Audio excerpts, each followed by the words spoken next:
શું નામ તમારું? કાંતાબેન મેરાભાઈ.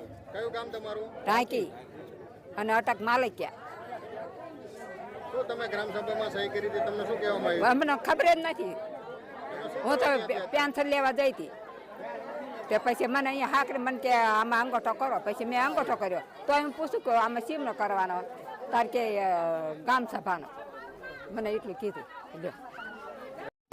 શું નામ તમારું?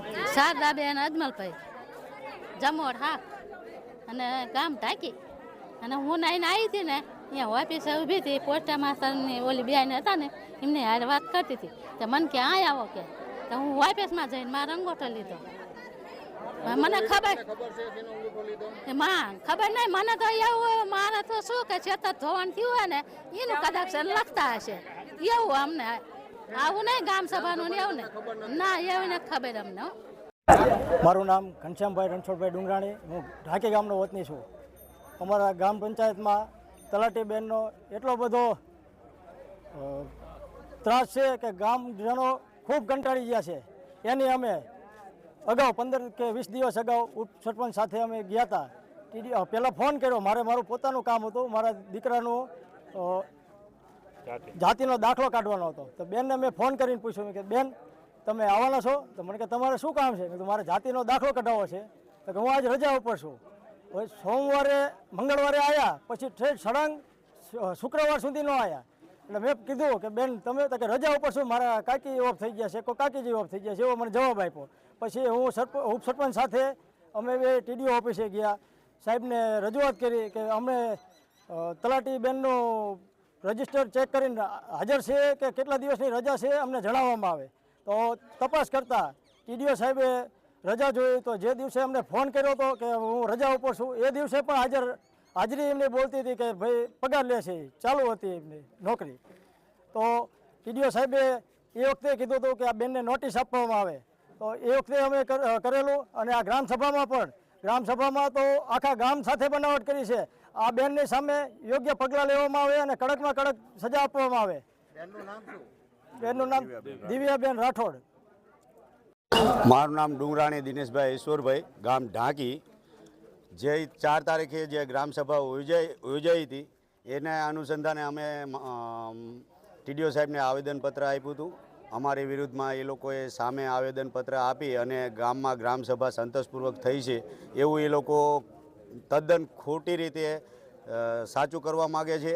પણ અમે આજે ગામના માણસોને ભેગા કરીને હરેક વ્યક્તિને એકને પૂછ્યું તો ગામનાએ કીધું કે કોઈ જાતની ગ્રામસભા નથી થઈ. એ લોકોએ જે ગ્રામસભામાં સહી લીધી છે એ એક વ્યક્તિને અમે નામજોગ પૂછ્યું પણ એ લોકો કે અમે ત્યાં પેન્શન લેવા ગયા હતા અને વૃદ્ધ છે અને વૃદ્ધ પેન્શન લેવા ગયા હતા અને અમારો અંગૂઠો લેવામાં આવ્યો છે. અમને કોઈ જાણ કરવામાં નથી આવી કે ગ્રામસભામાં અમારો અંગૂઠો લીધો છે. અમને ખાલી બોલાવ્યું કે આ અંગૂઠો કરો એટલે ગામના છે એમ સમજીને અમે અંગૂઠો માર્યો હતો. એટલે અમે ખાલી અપીલ કરીએ છીએ કે આ જે ગ્રામસભા થઈ છે એને મોકૂફ રાખવામાં આવે અને ફરીથી નવેસરથી નવી તારીખ આપી અને ગામસભા અને ગામમાં જાહેરાત નોટિસ આપી અને ગ્રામસભા કરે એવું અમારે સરકાર પાસે અમારી વિનંતી છે. અને આ જે ખોટા છે એમની સામે કડકમાં કડક કાર્યવાહી કરવામાં આવે. મારું નામ યોગેન્દ્રસિંહ પ્રવીણસિંહ ઝાલા, ઢાંકી ગામ. હું ઢાંકીનો ઉપસરપંચ છું.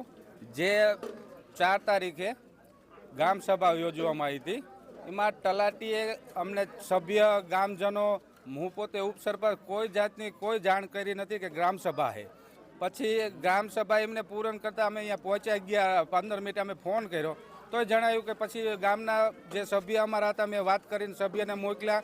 તો મેં ગ્રામસભાએ અમને કોઈને જાણ નથી કરી, નથી એજન્ડા આપ્યા, નથી ફોન દ્વારા, નથી મેસેજ દ્વારા કોઈ જાતની જાણ ન કરી. તો એ વાત કરતાં પહેલાં પછી એમને એવું જણાવ્યું હતું કે આજ ગામસભા આપણે બંધ રાખવી, તમને એજન્ડા બજાવીને આપણે 2 દિવસ પછી ટાઈમ આપીને ગામસભા આપણે ગોઠવશું. એ પ્રમાણે રાતે 11 વાગે એમને ફોટા જે હોય બધું અપલોડ કરી નાખ્યું અને ગ્રામસભા દેખાડી દીધી. એના વિરુદ્ધ અમે આવેદનપત્ર ટીડીઓ સાહેબને આપ્યું હતું કે આ રીતે અમને રાખીને એમને ગામસભા બતાવી દીધી ને હવે અમને વાત કરેલી હતી. તો એમને પાછું પોતે જઈને આવેદનપત્ર ટીડીઓ સાહેબને આપે ગ્રામસભા અમે કરી હતી, ગામને બધાને જણાવ્યું હતું. આવી રીતે કરીને ખોટી સહીઓ લઈને બધું ટીડીઓ પાસે પહોંચીને એમને ખોટા ગામને અલગ માર્ગે દોડે છે. અને કોઈ પણ આમાં પંચાયતમાં સરપંચ કોઈ દી આજ લગી 5 વર્ષમાં એક પણ ગામ સભા એવી જણાઈને કરાઈ નથી આજ લગી. બે સભામાં આવી રીતે જ કર્યું હોય, કરી નાખી, બતાવી દીધી, પછી કાલ કરશું, પણ કોઈ દી કરતા નથી. પણ અમારી માંગ એવી જ છે, આના પગલાં ઉપર લેવામાં આવે. સરપંચ શ્રી, તલાટી સાહેબ શ્રી કા સસ્પેન્ડ થાય, આની જાણ થાય. ચોક્કસ અમે કહેવા માંગવી, ગામ સમૂહ અમે ભેગા થઈને કહેવા માંગવી કે આનું તમે તપાસ કરો કે આનું હકીકત સાચું શું છે. આટલું કેવું. અનુસંધાને ગામની અંદર શું કર્યું?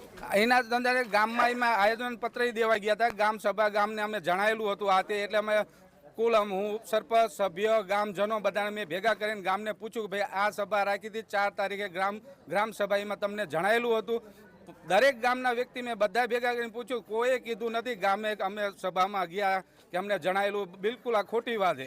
અને જેની સહી લીધી અભણે અંગૂઠા લઈ લીધા અને એ વિરુદ્ધ પેન્શન લેવા ગયા, જે એમના પેન્શન લેવા જતા એમાં અંગૂઠા માર્યા. આજે એમને ઊભું થઈને પૂછ્યું કે તમે અહીંયા અંગૂઠો માર્યો, તો એમને કીધું હા. તો મેં કીધું શું કામ અંગૂઠો માર્યો, તમને તલાટીએ જણાવ્યું કે ના એવું કીધું ખાલી અંગૂઠો મારો. તો અમે અભણ હતી, અમે અંગૂઠા માર લીધા છે. અને અત્યારે અમને જાણ મળી કે ગ્રામ સભામાં લીધા. તો અમે તલાટી સાહેબે બીજે દી આવવાનું કીધું હતું નામ કાઢવાનું, પણ હજી લગી તલાટી સાહેબ હજી ઢાંકીમાં આવ્યા નથી. અમારી પાસે બધું પ્રૂફ સાથે રેકોર્ડિંગ, વિડીયો, તલાટી સાહેબનું રેકોર્ડિંગ છે. અહીંયા જે સભા કરતા હતા એમાં કેટલા જણા એનો વિડીયો હોય, બધું પ્રૂફ અમારી પાસે. એમની પાસે જે સભા કરી હોય ગ્રામ સભા એનું પ્રૂફ હોય અમને બતાવો. અમને આ જ એક ન્યાય જોતો હોય કે એને લીધે જો ખોટું હોય તો સસ્પેન્ડ સુધી અમારી સસ્પેન્ડ થવા જોઈએ.